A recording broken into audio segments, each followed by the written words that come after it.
Jeg hedder Jens, jeg er 23 år gammel, og i 2014 var jeg med i den allerførste produktion af Dansedrømme, hvor vi lavede en forestilling inde på Skuespilhuset, der hed Udspring, som handlede om overgangen fra det at være barn til at blive voksen.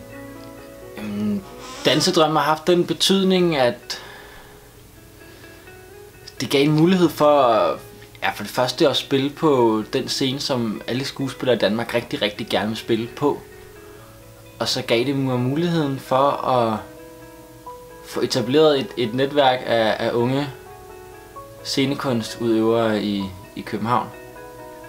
Så synes jeg også, det med at arbejde i 9 måneder som et team på et fælles projekt, hvor at man med en rigtig god professionel ballast kunne skabe et projekt og en forestilling, som rent faktisk var rigtig god og havde et indhold, som man kunne relatere til.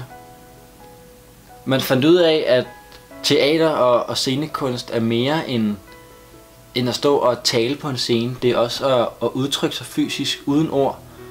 Det er at fortælle en historie med sin krop. Det er at fortælle en historie sammen med andre. Første gang vi kørte prøve på scenen, det var en sindssygt stor drøm, da jeg gik i opfyldelse.